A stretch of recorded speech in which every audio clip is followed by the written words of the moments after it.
Ya Safira, kalau kita lihat IHSG pada hari ini sempat menyentuh highest levelnya ya di 7.021.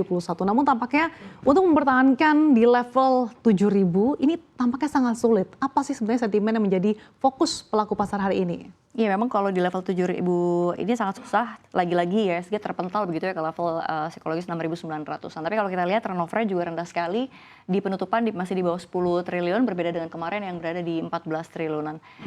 Tapi pelaku pasar memang akan memantau begitu ya beberapa sentimen, di mana memang salah satu yakni keputusan suku bunga acuan The Fed pastinya Sasa yang lagi ramai, dan Bank Sentral Amerika Serikat The Federal Reserve memutuskan untuk menahan suku bunga acuan di level 5,25 hingga 5,5% sesuai dengan ekspektasi pasar.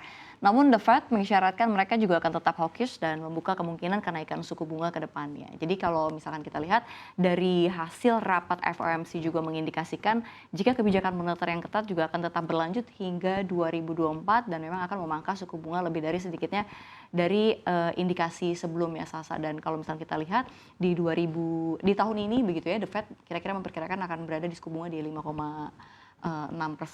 Dan dokumen dot plot The Fed ini menunjukkan suku bunga akan ada di kisaran 5,5 dan 5,75% pada tahun ini.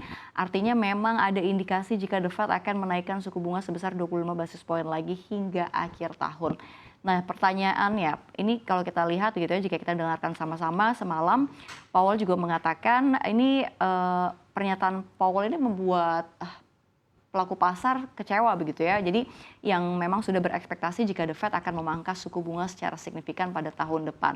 Namun ekspektasi pasar sepertinya sulit tercapai melihat memang banyaknya pejabat The Fed yang sebenarnya masih ingin untuk mempertahankan kebijakan ketat. Meskipun kalau kita lihat memang proyeksi The Fed ini menunjukkan suku bunga The Fed Fund Rate akan mencapai puncaknya di angka 5,6% pada tahun ini.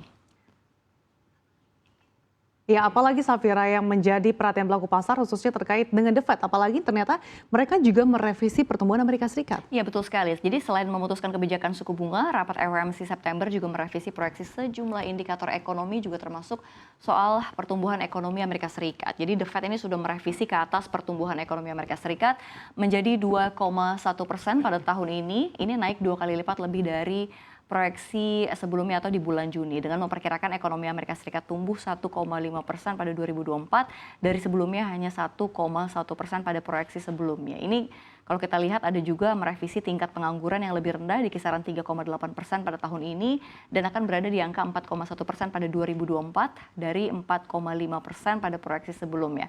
Sementara ada juga personal consumption expenditure atau PCE yang memang lebih tinggi pada proyeksi sebelumnya di 3,3% pada tahun ini. Inflasi ini juga diperkirakan masih akan bergerak lebih rendah lagi Sasa dan juga pemirsa di 3,7% pada 2023. Ini lebih rendah dibandingkan proyeksi sebelumnya di 3,9%. Dan memang proyeksi ekonomi yang lebih baik tersebut masih menandai jika The Fed ini melihat ekonomi masih kencang dan pasar tenaga kerja juga masih panas. Tapi The Fed juga percaya diri jika mereka ini masih bisa menekan inflasi tanpa harus membuat ekonomi Amerika Serikat goyah yang mungkin akan juga melibatkan keuangan pasar global juga, Sasa. Iya, Safira, kalau kita lihat memang case-nya berbeda gitu ya. Kalau di Amerika Serikat sendiri tampaknya untuk melandaikan suku bunga inflasi yang saat ini masih manas tampaknya cukup sulit. Belum lagi kalau kita lihat inflasi dan juga pasar tenaga kerja Amerika Serikat ternyata masih cukup solid gitu ya. Nah tapi kalau dari dalam negeri inflasi ini semakin melandai dan semakin mendekati target Bank Indonesia. Dan pada hari ini kalau kita lihat Bank Indonesia juga mempertahankan suku bunga acuannya. Seperti apa analisa Anda? Ya memang sikap The Fed ini masih akan hawkish membuat yang masih hawkish begitu ya, itu tentu saja membuat Bank Indonesia menunda pemangkasan suku bunga. Jadi nggak hanya mempertimbangkan ini, pertimbangan BI yang masih menahan suku bunga seperti yang Anda katakan juga Sasa, ini untuk menjaga stabilitas nilai tukar rupiah. Tadi kita lihat mata uang Garuda berbalik arah begitu ya, dari 15.400-an sekarang sudah agak mereda begitu ya. Dan kalau kita lihat memang sepanjang bulan ini sudah melemah di antara 0,9%-an begitu karena memang gejolak eksternal dari Amerika Serikat hingga China. Dan kalau kita lihat memang Gubernur Bank Indonesia Peri Warjio pada konferensi pers hasil RDG edisi Agustus lalu juga sudah menegaskan sebenarnya jika stabilitas rupiah kini menjadi fokus Bank Indonesia bukan lagi inflasi. Pasalnya memang kalau kita lihat secara tren begitu ya, inflasi sudah jauh melandai dibandingkan puncaknya pada September 2002 lalu. Jadi kalau melihat lagi-lagi tren pergerakan inflasi Indonesia yang terus melandai, lalu juga ekonomi Indonesia yang di luar dugaan mampu tumbuh di 5,17% year on year pada kuartal 2 2023. Ini menandakan bahwa ekonomi RI yang masih kencang ini membuktikan juga permintaan dalam negeri ini sudah pulih setelah diterjang pandemi. Ya, kalau dari benua biru seperti apa? Karena kalau kita lihat juga mayoritas indeks di Eropa ternyata ditutup menguat. Ya, ini kalau misalkan kita lihat begitu ya, mayoritas di bursa Eropa juga ditutup menguat hampir 1% kemarin saya kalau kita lihat. Dan memang penguatan inflasi Inggris kalau kita lihat, penguatan dipicu oleh antisipasi pasar terhadap keputusan suku bunga The Fed. Sebab memang pasar di Eropa meyakini juga sebenarnya bahwa The Fed akan kembali mempertahankan suku bunga acuan. Jadi ini udah diprediksi oleh seluruh di bank-bank sentral di seluruh negeri begitu ya, termasuk di Indonesia juga. Jadi kalau misalkan kita lihat dari regional juga, realisasi inflasi di Inggris juga berada di 6,7% year on year pada Agustus 2023. Ini juga lebih rendah dari ekspektasi di 7% secara tahunan. Lalu kalau di China seperti apa? Karena kalau kita lihat ada juga terkait dengan keputusan Bank Sentral China, Safira.